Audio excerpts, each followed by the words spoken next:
Class में आपका स्वागत है। मैं डीपी मौर्य SSIC कनकपुर विद्यालय से आज आपको बच्चों कक्षा 10वीं के जो विज्ञान का हमारा पाठ चल रहा है उसमें आज हम पढ़ेंगे कार्बन तथा उनके कुछ यौगिकों के बारे में कि कार्बनिक यौगिक होते क्या हैं। तो बच्चों एक चीज़ ध्यान में रखिएगा कि हमारे दैनिक जीवन में हम अधिक से अधिक ऐसे पदार्थों का उपयोग करते हैं जो कि वो कार्बनिक ही होता है। जैसे हम एक छोटे पैमाने पे लेते हैं, हमारा हो गया बेटा कार्बोहाइड्रेट। हम जब कोई भी भोजन ग्रहण करते हैं तो वहाँ पे हमें कार्बोहाइड्रेट, ग्लूकोज, फ्रक्टोज या प्रोटीन्स या विटामिन्स जो भी चीज़ें आपके जीवन में आपके शरीर के लिए प्राप्त होता है वो सभी बेटा हमारा कार्बोहाइड्रेट अर्थात वो सभी कार्बनिक पदार्थ ही होते हैं। हम लोग देखते हैं कि जितने भी प्रकार के हमारे ईंधन होते हैं, ईंधन तो मतलब कि कोयला, पेट्रोल, डीजल, मोबियल, ये सभी बेटा हमारे क्या होते हैं, कार्बनिक पदार्थ होते हैं। हम जितने भी प्रकार के टूथपेस्ट यूज करते हैं या हमारे किसी कपड़े का रंग जो होता है या जो भी चीज़ों को, पॉलीथीन हो गया, आपका प्लास्टिक हो गया, आपका जो आप मानेंगे इसमें कोई भी हमारा रिफाइनरी ऑयल होता है, ये सभी जितने भी हमारे हैं ये सभी बेटा हमारे आपके एक प्रकार के कार्बनिक यौगिक हैं। जितने भी हम लोग फल या सब्जियों में देखते हैं उसमें कार्बन की मात्रा हमारी प्रचुर मात्रा में पाई जाती है। आइए हम लोग कुछ उनके यौगिकों के बारे में जानकारी प्राप्त करना चाहते हैं कि हम कार्बन को या उनकी कार्बनिक यौगिकों को कैसे हम जानते हैं। कार्बनिक यौगिकों में मुख्यतः हम लोग देखते हैं कि कार्बन और हाइड्रोजन और ऑक्सीजन और नाइट्रोजन यही कुछ ऐसे अन्य तत्व मिल करके हमारे कार्बनिक यौगिकों का निर्माण करते हैं। हमारे रसायन विज्ञान में कार्बन जो होता है उसका प्रतीक होता है बेटा हमारा C होता है और कार्बन की जो संयोजकता होती है वो 4 होती है। और जो हमारा कार्बन होता है उसमें कार्बन का जो परमाणु क्रमांक होता है वह आपका 6 होता है। कार्बन जो है हमारे आवर्त सारणी के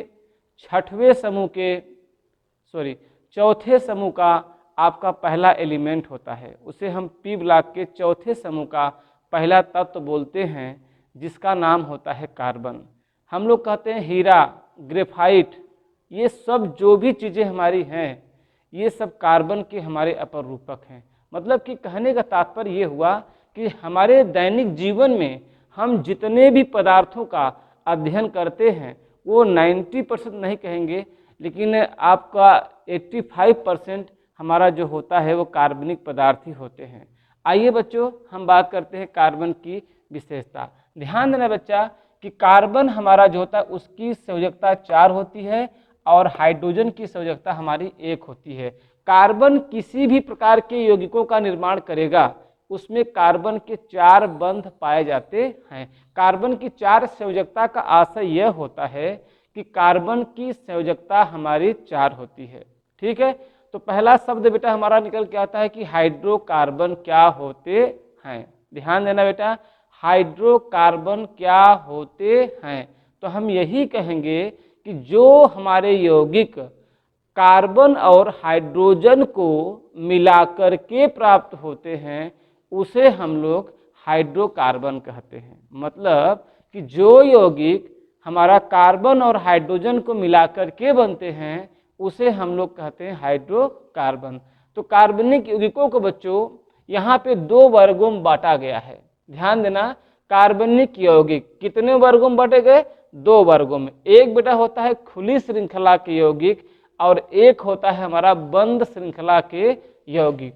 खुली श्रृंखला के यौगिकों को हम लोग एलिफैटिक यौगिक भी कहते हैं और इन एलिफैटिक यौगिकों में हमारा मुख्य होता है एल्केन, एल्कीन और एल्काइन होता है। ध्यान में रखिएगा, एल्केन, एल्कीन, एल्काइन होता है। जबकि बंद श्रृंखला वाले में ये हमारा देखिए बंद श्रृंखला 2 प्रकार के होते हैं। एक होता है समचक्रीय और एक होता है विषम चक्रीय यौगिक।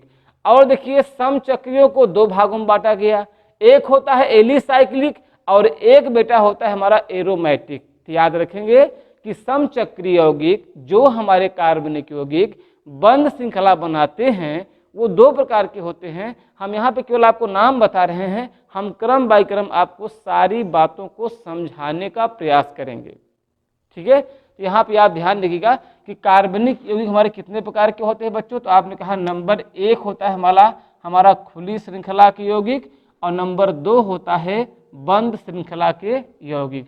खुली श्रृंखला के यौगिकों को एलिफैटिक यौगिक कहते हैं और यहाँ पे एलिफैटिक हमारे 3 प्रकार के होते हैं, एल्केन, एल्कीन और एल्काइन।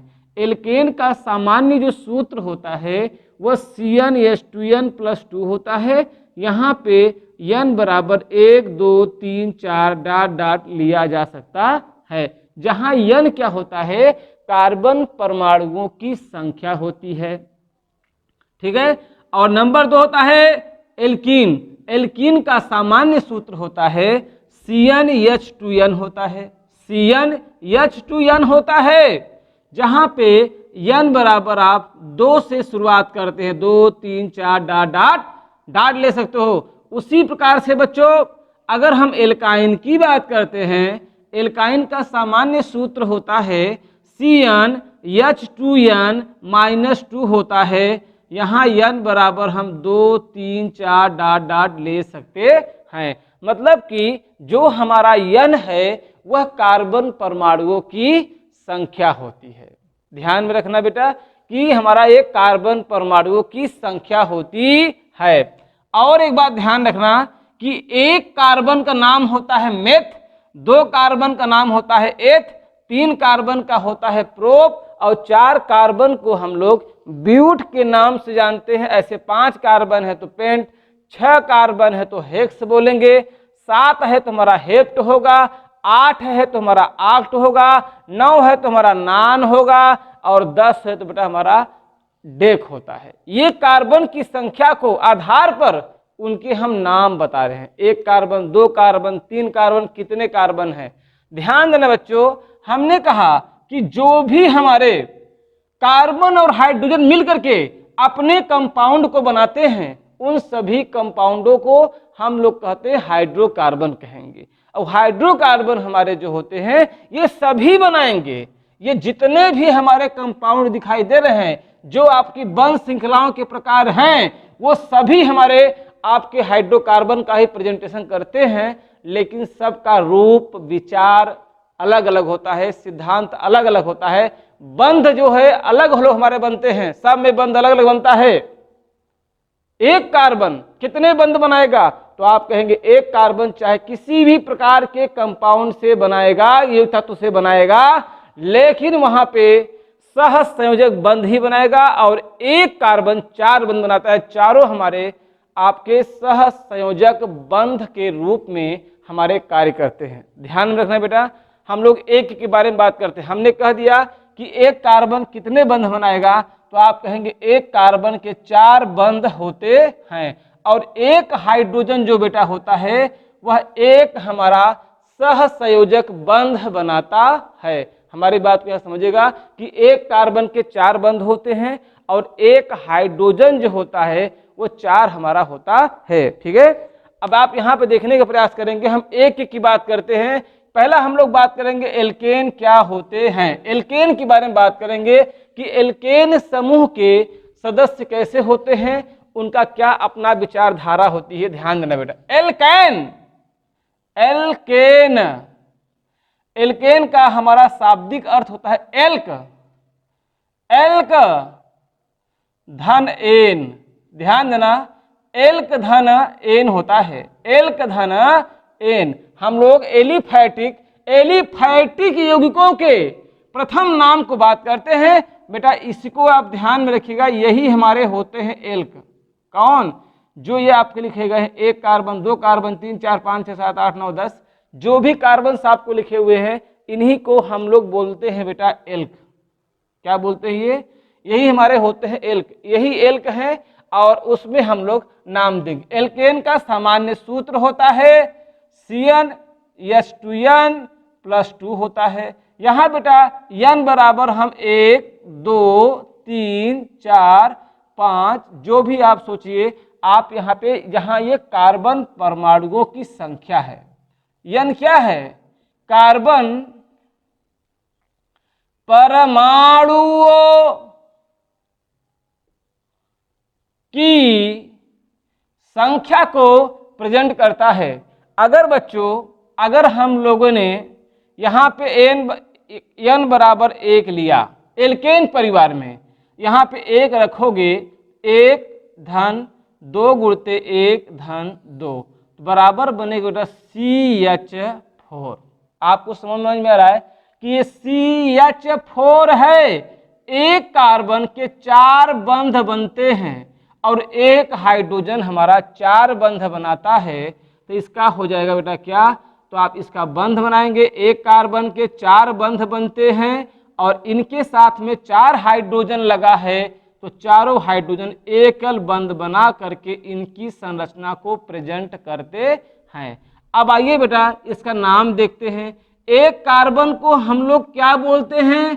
तो आप कहते हो मेथ। क्या बेटा हमारा? मेथ कहते हो। और ये किस परिवार के लोग हैं? कहेंगे एल्केन परिवार के लोग हैं। तो हम कहेंगे कि जितना कार्बन होगा उनकी संख्या के आधार पर एल्केन परिवार के किसी भी सदस्य के नाम देना हो, तो उसमें आपका एक कार्बन है तो कहेंगे मेथ, मेथ में जोड़ देंगे एथ, तो इसका नाम हो जाएगा बेटा, सॉरी, मेथ में जोड़ देंगे एन, तो हमारा बन जाएगा मेथेन। तो हम कहेंगे हे CH4 आपका नाम मेथेन है। जैसे बेटा हम n बराबर 2 ले लें, यहाँ 2 करोगे तो आप कहोगे C2 2 गुणते 2 धन 2, तो 2 दूना 4 2 6 हुआ, अर्थात C2H6 होता है। तो यहाँ बेटा हमारे 2 कार्बन हैं। तो ध्यान देना कि एल्केन परिवार के सदस्यों में हर कार्बन के मध्य में एकल बंध पाया जाता है। याद रखिएगा, एल्केन परिवार के जो सदस्य होते हैं उन सभी कार्बन परमाणुओं के मध्य में या सभी हाइड्रोजन के सापेक्ष वह एकल बंध बनाता है। अगर बच्चों यहाँ पे 2 कार्बन हो गया, हमने कहा आप एल्केन परिवार के हो, तो आप इनके मध्य में एक बंध बना दीजिए। पहले मैंने कहा ना एकल बंध बनेगा, तो मैंने एक बंध बना दिया इनके साथ में। अब क्या करेंगे? कितना खाली है? एक एक तो बन गया, अभी इनका 3 3 खाली है। 3 3 खाली है बच्चों। हमारे पास कितना H है? आप कहेंगे 6 H है। एक H जो है एक बांड बनाएगा, तो ऐसे इनके 6 बंधों को 6 H हमारे पूरे कर लेते हैं। आपको देखने को हो रहा होगा कि यहाँ पर जो है बेटा हमारा कार्बन की सारे बंध जो है चारों पूरे हो चुके हैं। इनका नाम देंगे तो इनका नाम होगा क्या बेटा हमारा? हम कहेंगे एथ, एथ धन एन, तो नाम बन जाएगा एथेन। क्या नाम आएगा हमारा? एथेन। ठीक है बच्चों, आइए और भी हम लोग एग्जाम्पल देखना चाहते हैं। जैसे कि यहाँ पे बोलेंगे कि मान लीजिए हम लोग लेते हैं ये n बराबर 4 लेते हैं। क्या लेंगे बेटा? n बराबर हम लोग ले लिया 4। एल्केन परिवार का सदस्य बनाना है, तो हमारा सूत्र में रखेंगे जब हम लोग, यहाँ होगा C4H2 4 + 2, यहाँ बच्चों आएगा 4 दूना 8 8 2 10, तो C4H10 हो गया। अब इसकी अगर आपको संरचना बनाना है या नाम लिखना है, तो एल्केन परिवार के सदस्यों का संरचना बनाने के लिए जितने हमारे कार्बन प्रेजेंट हैं, यहाँ पे आपको देखने को मिल रहा है कि 4 कार्बन है, तो आप बिना सोचे 4 कार्बन को इस प्रकार से व्यक्त कर दीजिए। इसके बाद आप ये देखोगे कि एल्केन परिवार में हर कार्बन के मध्य में एकल बंध होता है, तो आपने एकल बंध लगा दिया। अब आप यह देखिए कि किस कार्बन का कितना खाली है। इसका 1 बना है, 4, एक कार्बन 4 बनाता है, 1 बनाया अभी 3 खाली है तो आप 3 पाई यहाँ लगा दीजिए। इसका एक यहाँ से बना, एक यहाँ से बना, 2 खाली है तो हम कहेंगे 2 पकड़ाया। इसका भी 2 खाली है, इसका बेटा हमारा कितना खाली है, 3 खाली है। जितने बांड आपके बाहर दिखाई दे रहे हैं आप चेक कर लीजिए, सबको उतना हाइड्रोजन पकड़ा दीजिए तो हमारा ये बन जाएगा आपकी पूरी संरचना। देखिए 8, इधर 4 4 8 हाइड्रोजन, 8 2 10, 4 कार्बन, ये हमारा जो है अब आया। 4 कार्बन को बच्चों हम लोग क्या बोलते हैं, कहते हैं ब्यूट। क्या बोलते हैं, ब्यूट। ब्यूट धन एन, ब्यूट धन एन, इसका नाम बन जाएगा ब्यूटेन। क्या बन जाएगा बच्चों, ब्यूटेन। अर्थात एल्केन परिवार के सदस्यों का नाम और संरचना बनाने के लिए हमारा यह तरीका आपका सबसे बेस्ट है, ये ध्यान रखिएगा। ठीक, आइए इसको आप लोग नोट करते चलिएगा। आइए बच्चों हम इसी प्रकार से अगला हमारा है एल्कीन। एल्कीन की संरचना हम लोग कैसे बनाते हैं और उनकी नाम कैसे देते हैं। एल्कीन, एल्कीन हम कहेंगे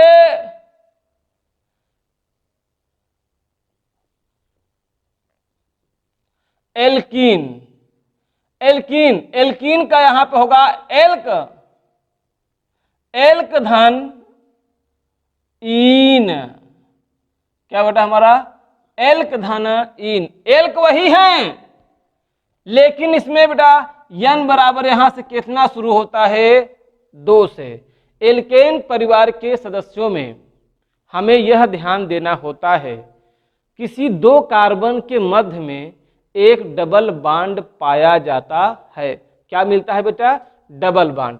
यहाँ पे अगर n बराबर 2 लेते हो, यहाँ पे n के स्थान पे अगर हम 2 रखेंगे तो होगा C2H2 इंटू 2 बराबर C2H4।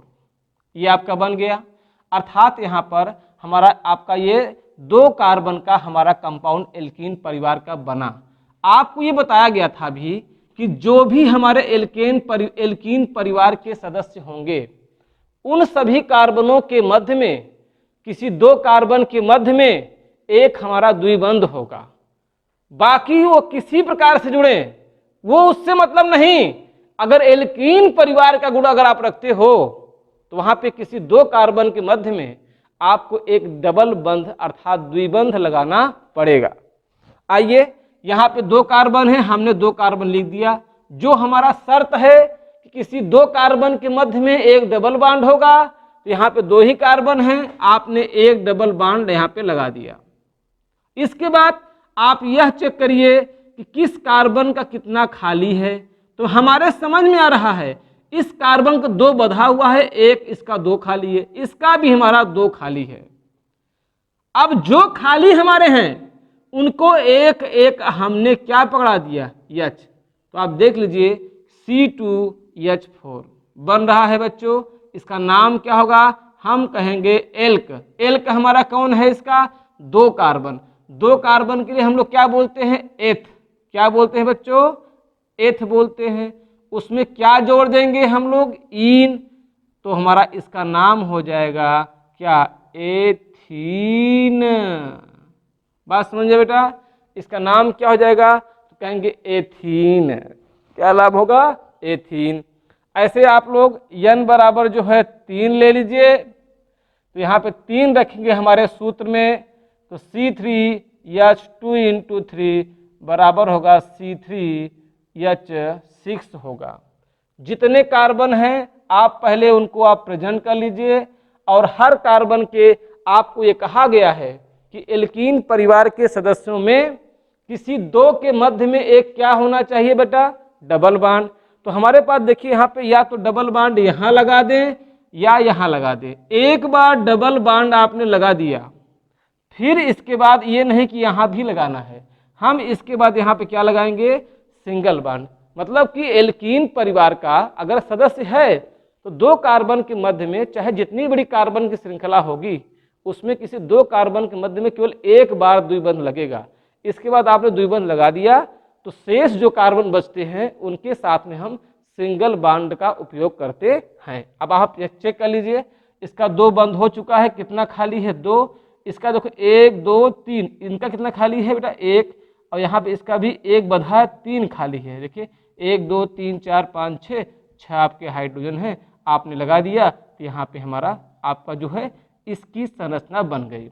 अब बात रही बेटा हमारे इसके नाम का, हम नाम कैसे देंगे, तो 3 कार्बन है, 3 कार्बन को हम लोग बोलते हैं प्रोप, यहाँ हमारा हो जाएगा प्रोप। अब प्रोप में क्या जोड़ देंगे बेटा, हम लोग कहेंगे इन, अगर इन जोड़ देंगे तो हमारा इसका नाम बन जाएगा, तो इसका नाम बेटा होगा प्रोपीन। ठीक है ना, इसका नाम बेटा क्या है, प्रोपीन हो गया। बस समझ में आया। अच्छा 4 कार्बन है तो कहेंगे ब्यूटीन, 5 कार्बन है कहेंगे पेंट धन इन बराबर पेंटीन, 6 कार्बन है कहेंगे हेक्सीन, हेप्टीन, ऑक्टीन। जितने कार्बन की श्रृंखला होगी एल्कीन परिवार का अगर है तो उनको ऑटोमेटिक हम क्या करेंगे, उनके कार्बन परमाणुओं की संख्या के आधार पर हम क्या लगा देंगे बेटा, हम लोग इन, एल्क जो होगा उसमें जोड़ेंगे इन। आइए हम लोग अगला बात करते हैं एल्काइन परिवार के सदस्य।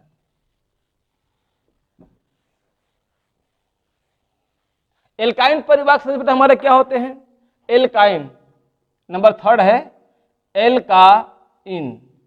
एल्काइन का मतलब हुआ यहाँ पे इसका सामान्य सूत्र ये होता है CnH2n-2 होता है। एल्काइन का मतलब हुआ एल्क धन आयन, ध्यान देना, तो एल्क धन आयन यहाँ पे हमारा शब्द होगा, नाम में इसके प्रयोग करेंगे कि जितना हमारा एल्क होगा, एल्क मतलब जो हमारे 1 कार्बन 2 कार्बन 4 कार्बन 5 कार्बन जो भी होंगे उनकी संख्या के आधार पे हम लोग उसमें आयन जोड़ देंगे। यहाँ बेटा देखिए हमारा क्या हुआ, हम यहाँ पर भी n बराबर 2 लेंगे, क्योंकि यहाँ पे एल्कीन और एल्काइन में क्या होता है कि इनमें द्विबंध और त्रिबंध की हमारी आवश्यकता होती है, और जब तक 2 कार्बन कम से कम नहीं होंगे हमारा द्विबंध या त्रिबंध नहीं बन पाएगा। एल्कीन परिवार का है तो एक सिंगल बॉन्ड का होना अनिवार्य है, एल्काइन परिवार का है किसी 2 कार्बन के मध्य में एक हमारा त्रिबंध का होना अनिवार्य है। ये बहुत ही महत्वपूर्ण है। हम यहाँ n बराबर लेते हैं 2, यहाँ इस सूत्र में अगर हम बैठाएंगे तो बनेगा C2H 2 × 2 -2, अगर हल करेंगे 2 दूना 4, 4 में से 2 गया 2, हमारा होगा C2H2 होगा। अब इसकी हम लोग संरचना बनाना चाहेंगे, 2 कार्बन है, आप एल्काइन परिवार को हो, एल्काइन परिवार में किसी भी 2 कार्बन के मध्य में एक ट्रिपल बंध पाया जाता है, क्या मिलेगा बेटा हमारा त्रिक बंध पाया जाता है, मतलब 3 बंध बनाएंगे। अब इसका कितना खाली है बेटा 1, इसका भी खाली है 1, तो 1 H इनके साथ 1 H इनके साथ हो गया। 2 कार्बन है तो एल्क में हम 2 कार्बन का नाम क्या देते हैं, तो आप कहते हो एथ, क्या देंगे बेटा हम लोग एथ, एथ में जोड़ देंगे आइन, तो इसका नाम बेटा हो जाएगा हमारे का एथाइन, नाम क्या बन जाएगा एथाइन बन जाएगा। हम लोग कहते हैं n बराबर हम लेते हैं 3, तो हमारा होगा यहाँ पे n बराबर 3 रखेंगे तो हमारा हो जाएगा C3H2 गुणते 3 - 2, 3 दूना 6, 6 में से 2 गया 8, अर्थात C3H4 होता है। अब आइए इसकी संरचना बनाते हैं, कितना कार्बन है, तो हम कहेंगे 3 कार्बन है। 3 कार्बन में किसी 2 कार्बन के मध्य में एक त्रिक बंध होना चाहिए, चाहे आप यहाँ 3 बंध लगा दो चाहे आप यहाँ लगा दो। एक बार त्रिकबंध या द्विबंध लगाया जाता है उसके बाद शेष कार्बन को एकल बंध से जोड़ा जाता है। इस कार्बन के 3 बंध बेटा हमारे पूरे हो गए, कितना खाली है 1 खाली, इसका देखिए 3 यहाँ से हुआ 1 यहाँ से हुआ 4 पूरा है, इनका अभी 1 ही बंधा है, तो जितना है हम लोग सबको जिनका जो खाली था उतना हाइड्रोजन मैंने उनको पकड़ा दिया। इनमें 3 कार्बन है तो हम लोग क्या बोलेंगे इसको, मतलब प्रोप धन आयन, इसका नाम क्या बेटा हो जाएगा हमारा प्रोपाइन। ये हमारे एल्केन एल्कीन और एल्काइन समूह के सदस्यों का नाम और संरचना बनाने की प्रक्रिया को हमने आपको समझाया। अगर सूत्र आपको नहीं याद है तो एक बेसिक तरीका है कि सर हम कैसे समझेंगे कि कौन सा एल्केन परिवार का है, कौन सा एल्कीन परिवार का है, कौन सा एल्काइन परिवार का है, तो ये दिमाग में फिट कर लीजिए। ये शॉर्ट तरीका है जब किसी भी ऐसा कोई हाइड्रोकार्बन जिसमें कार्बन के 2 गुने से अगर 2 अधिक हमारा हाइड्रोजन हो तो आप समझ लीजिए कि वह एल्केन परिवार का सदस्य है। अगर किसी भी हाइड्रोकार्बन में कार्बन के दुगने के बराबर हाइड्रोजन हो तो उसे हम लोग क्या कहते हैं, एल्कीन परिवार का सदस्य। अगर कार्बन के 2 गुने से 2 कम हाइड्रोजन है तो सीधा हम कह देंगे कि आप एल्काइन परिवार के सदस्य हो। ठीक, कार्बन के दुगने से 2 अधिक हाइड्रोजन एल्केन, कार्बन के दुगने के बराबर हाइड्रोजन एल्कीन, कार्बन के दुगने से 2 कम हाइड्रोजन एल्काइन। एल्केन परिवार में हर कार्बन के मध्य में एकल बंध बनता है। एल्कीन परिवार के सदस्यों में हमारा जितने भी कार्बन होंगे किसी 2 कार्बन के मध्य में एक द्विबंध बनेगा और बाकी सब कार्बन के मध्य में एकल बंध। एल्काइन परिवार में किसी 2 कार्बन के मध्य में एक त्रिबंध बनेगा, शेष बेटा हमारा क्या बनेगा, सिंगल बॉन्ड बनेगा। जैसा कि मैं एक एग्जाम्पल आपको देना चाहता हूं। अब आपको पहचानना है कि यह किस परिवार का सदस्य है, यह किस परिवार का सदस्य है। जैसे हमने कह दिया C4H6, C4H8, C4H10। अब आपके यहां पे देखने को मिल रहा है कि कार्बन की संख्या सब में बराबर है, लेकिन अंतर क्या है कि कौन है एल्केन, कौन है एल्कीन, कौन है एल्काइन। तो हमने एक शब्द बोला कि पहले जो कार्बन की संख्या हो पहले आप उसका दूना करो। तो कार्बन सब में 4 दिया है तो कहेंगे 4 दूना 8, 8 में 2 जोड़ो तो एल्केन बनेगा, 8 में 2 घटा दिया एल्काइन बनेगा, 8 मतलब कि 4 बराबर है तो एल्कीन है। अब आप देखिए हमने कहा ना कार्बन के दुगने से 2 कम हाइड्रोजन, 4 दूना 8, 8 में 2 गया 6, अर्थात आप एल्काइन परिवार के सदस्य हैं। आप यहाँ का कहा कार्बन के दुगने के बराबर हाइड्रोजन, ये हमारा एल्कीन परिवार का है। दुगने के बराबर हाइड्रोजन एल्कीन, दुगने से 2 कम हाइड्रोजन एल्काइन, दुगने से 2 अधिक हाइड्रोजन एल्केन। यही दिमाग में रखिए, एल्केन एल्कीन एल्काइन में हमारा यही संरचना बनेगा। अब विदाउट टेंशन के हम लोग इसकी संरचना को बना सकते हैं। तो बुक से आप लोग इसका प्रयास करिएगा और नेक्स्ट क्लास में हम लोग जो है इसी से संबंधी जो बंध श्रृंखला के यौगिक होते हैं उनके बारे में थोड़ी जानकारी देंगे और आपको संरचना बनाने का प्रयास कराएंगे। धन्यवाद।